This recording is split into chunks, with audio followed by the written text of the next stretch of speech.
Hey guys, back again. So, with the Renaissance unit, so far we've gone over kind of the artistic and the kind of humanities side of everything. And we've kind of talked about how art changed and just the general mindset of everyone was kind of changing during the Renaissance and kind of moving away from doing whatever the Catholic Church says and people starting to think for themselves a little bit more. The other major topic in this unit is the Protestant Reformation, which arguably is one of the most, influential and important events in the course of human history.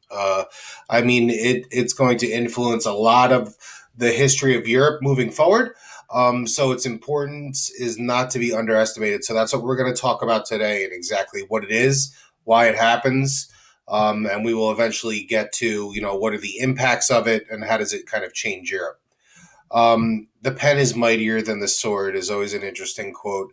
And this quote certainly applies to this particular topic in the sense that I think it's ideas that shape human history more so than bullets or things like that. So this is just something to think about. This is an idea, and this is an intellectual movement, for lack of a better term, and a spiritual and theological movement that really kind of shapes the course of human history. And it's not, there's no shots fired. It's not like that. This is an ideology. So here we go. So how does this start? Well, in the early 1500s, what happens is a church called St. Peter's Basilica burns down. And the Catholic Church starts to realize that, wow, it's cost us a whole lot of money to rebuild this church. So what they do is they solicit donations from their constituents, the followers of the church. And what they're going to do is they're going to use the donations of these good Catholics to they're going to pay to rebuild the church essentially. So then they start thinking about, well, how do we convince our followers to donate money in order to rebuild the church? And someone says, okay, what we'll do is we'll tell them that if you donate money to rebuild the church, we will wipe away your sins. So this seems like a system where you can kind of buy your way out of sin. And this is a policy that is sanctioned by the Pope. Okay, so this is coming from the highest Catholic authority. They say, if you contribute money for the rebuilding of this church, we will forgive your sins. This is called the sale of indulgences. Okay, the church is selling indulgences, forgiveness of sins by the Pope in exchange for money donated to the Catholic Church. And it starts with the rebuilding of this church. Listen, in the end, once the church realizes the impact that this particular policy has on the church and its power, this practice is extended well beyond the rebuilding of a single church. So in a diplomatic way, that's kind of to say, like, the church realizes that this is a policy that is benefiting them greatly, for lack of a better term. So they decide to continue it forward. Needless to say, this doesn't kind of sit well with a lot of people. And the person who is going to kind of lead the charge against this is this guy, Martin Luther.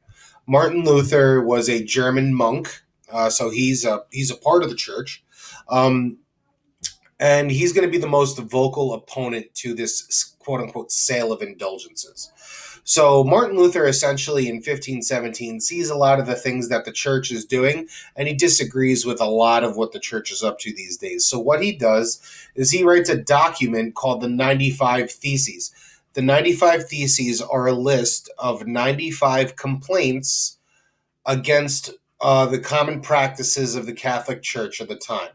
The chief among them is the sale of indulgences, but there's 94 other complaints that Martin Luther has also.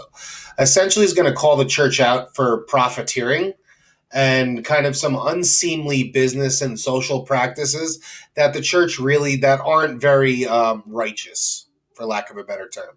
So he's going to kind of, try to hold the church accountable for some of the ugly things that, in his opinion, they have been up to. And he's going to make it publicly known that he disagrees with a lot of these things. So the sale of indulgences is one.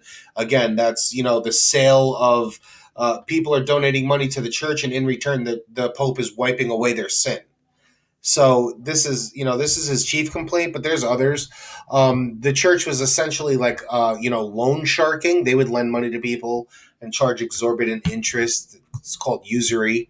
And there's a lot of other things that they were up to, and he will document all of these complaints in this document called the 95 Theses.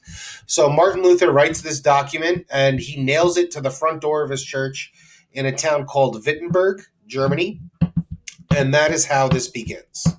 The other important aspect of this story is that this particular document, this 95 Theses, this list of complaints against the church, is becoming popular right around the same time as the printing press is developed and starting to become widely used. This is important for a number of reasons. Until the printing press, when you hear about something, when you read about something that's happening, that thing has already happened several years ago. So there's a huge delay between when things are happening and when you can read about them, because we don't have an efficient way to produce written information and disseminate it amongst the masses. That all changes with the printing press. So once the printing press is invented by this guy named Gutenberg, we can now recreate documents with incredible speed, and this enables us to spread news as quickly as it's happening almost. So now when you read about something, this could be a movement or a significant event that has only happened recently or is still occurring. The best comparison is like Twitter. Twitter is a way for us to get news as it's happening. Before Twitter, we have to wait for the newspaper to be published, and so we have to wait for the next morning, or we have to wait to the 6 o'clock news or the 11 o'clock news. Twitter lets us get information as it's happening, and this is kind of the first version of that. So the printing press enables us to get information as these things are still kind of happening. And one of the first major uses of the printing press is the recreation of the 95 Theses. So this list of complaints that Martin Luther has come up with, he copies it en masse and sends it all over Europe. So this is kind of like a primitive version of this printing press. You can see it's fixed with this block here. So basically what you do is you arrange all of these letters to spell out, page one of your document. And then you kind of put a sheet there and you crank, put ink here and you crank this thing down on there and bang, you have a copy of page one. And then so you make, a bunch of copies of page one, and then you change all the lettering to spell out page two and then do the same thing for page two. Now, this is efficient, way more efficient than handwriting copies, obviously. But if you have one of these, it makes life a lot easier. Imagine if you had a whole room full of them, or one press dedicated to each page of your document.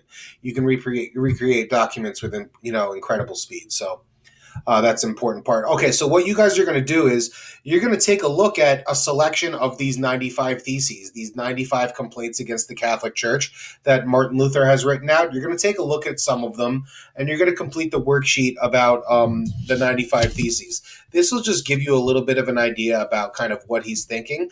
And as we move forward in the unit, you guys will eventually come to see what is the really, really huge, significant impact of this event, this Protestant Reformation. So we'll get back to that. So good luck with the classwork. And if you guys need any help, as always, I'm around, right?